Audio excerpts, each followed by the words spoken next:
Let's go. 제가 많이 아파요. 자주 아파요. 맨날 이렇게 허리도 아프고 막 기침도 하고 쉽게 헉헉대고 그리고 막 이렇게 말도 잘 못하고 요리도 못하고 청소도 못하고 할 줄 아는 게 많이 없는데 이런저런 이렇게 하나하나씩 다 받아주는 팀원들에게 항상 감사한 마음을 가지고 있습니다. 빨리 건강해질게.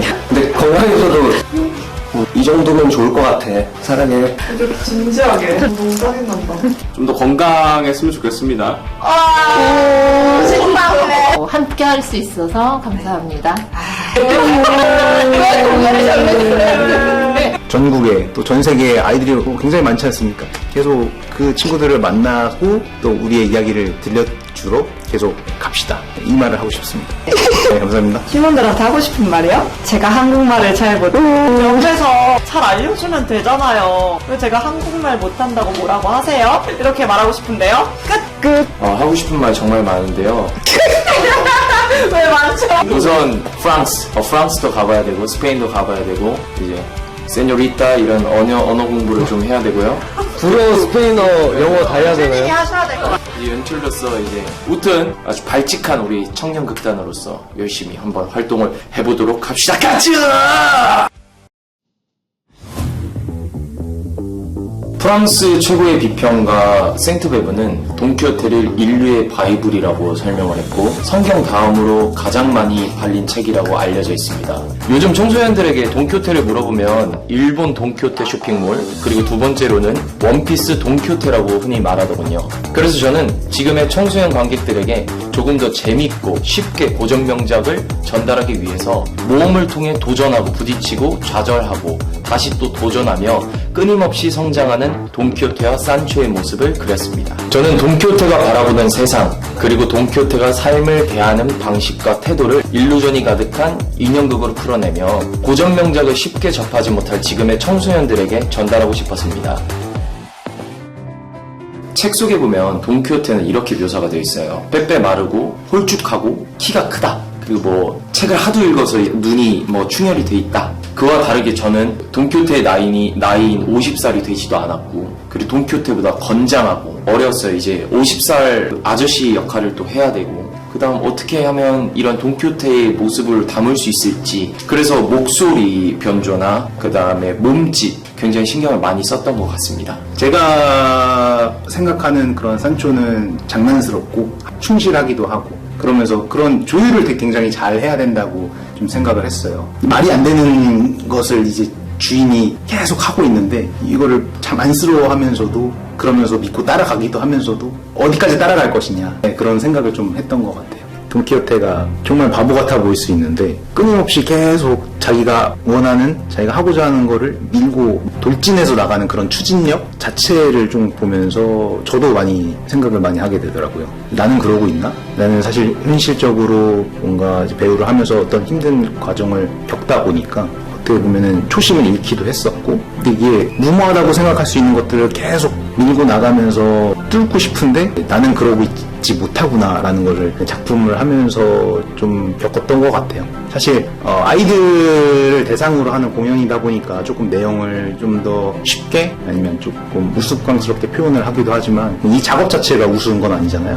그래서 아이들 대상으로 하는 이런 돈키호테 이야기가 큰 좀 계기가 되고 큰 힘이 된 것 같습니다. 제가 생각한 조카 안토니아는 돈키호테를 굉장히 흥미롭고 굉장한 이야기 보따리꾼의 삼촌으로 바라봤을 것 같더라고요. 그래서 삼촌의 그런 소설에 빠져있는 모습을 지지해주고 뭔가 돈키호테가 바라보는 세상을 함께 보려고 한다던가 그런 식으로 캐릭터를 잡았고 그렇게 하다 보니까 다른 친구들도 조카를 봤을 때 되게 귀엽다, 재밌다, 뭐 저럴 수도 있겠다, 삼촌을 따라가고 싶어하는 어린아이일 수도 있겠다 라고 얘기를 해주더라고요. 추이자보다는 이상주의자를 굉장히 좋아했을 것 같은 인기상이거든요. 인기상 삼촌이죠, 돈키호테가. 저만의 약간 그런 바람을 담아서 연기를 하고 있습니다.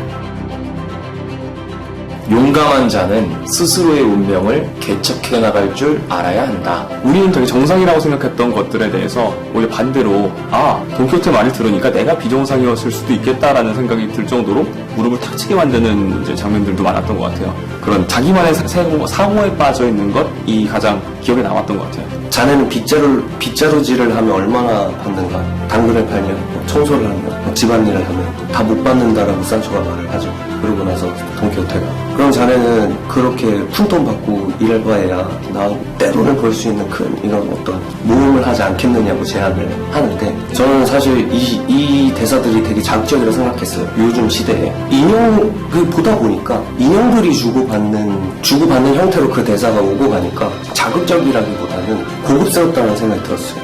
풍자가 되는 저는 그 신이 생각보다 강렬하게 담았습니다.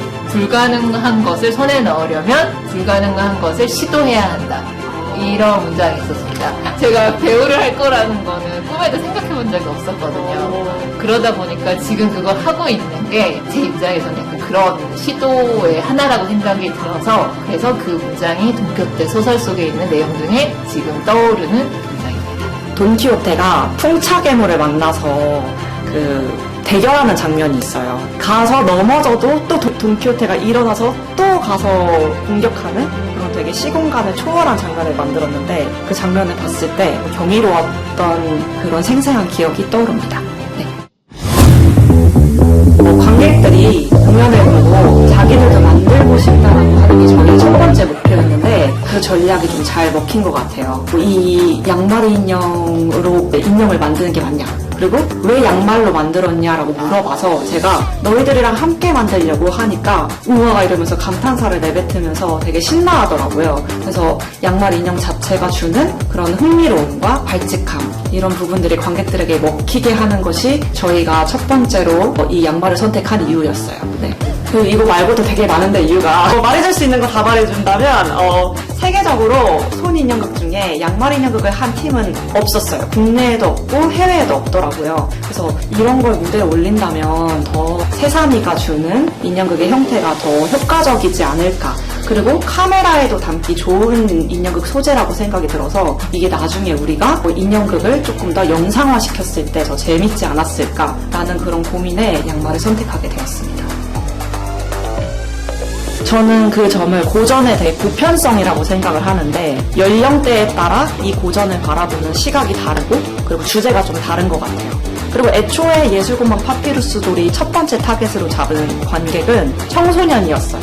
그러니까 트윈 세대 청소년이죠. 12세부터 16세 친구들이었는데 이게 고전 명작을 청소년 눈높이에서 각색을 했더니 그 보편성이, 주제성이 어린아이들에게도 먹히고 어른들에게도 먹히는 그런 굉장히 효과적인 현상이 일어났다라고 저는 생각합니다. 지금까지는 학교라던가 아니면 여러 관객들을 만나러 직접 찾아가는 그런 공연들을 많이 하고 있었습니다. 그렇게 활동하면서 느꼈던 거는 저희 공연을 충분히 느끼게 하고 가는 게 되게 중요하다는 생각을 했습니다. 그 경기도에 있는 한 공연장의 담당자분이랑 얘기를 했을 때 그 공연장에서 경험했던 경험이 어른이 돼서는 결혼을 하고 아이를 낳았을 때 다시 그 공연장으로 데리고 오게 하는 힘을 만들어 주더라고요. 당연히 유튜브나 어떤 특별히 좀 더 재밌고 자극적인 것들이 더 재미를 많이 느끼는 관객들에게 인형극은 아무래도 좀 심심한 콘텐츠일 수 있기 때문에 지금 찾아오는 관객들에게 강렬한 경험을 주고 그게 주변에 잘 퍼져나갈 수 있게 만드는 게 지금 우리가 아직 만나지 못한 관객들을 인형극에 관심을 갖게 할 수 있는 방법이 아닐까 생각을 합니다. 예술공방이라는 이름에 걸맞게 현재 파피루스 돌은 그 의미를 살리기 위해서 왕골, 완초, 해초, 직근 그리고 종이를 통해 인형극을 만들고 있습니다. 인형극의 소재를 계속해서 연구하고 보는 즐거움에서 함께하는 즐거움을 확장해서 관객들도 함께 참여하고 함께 즐길 수 있는 그런 연극을 만들어 가야 합니다.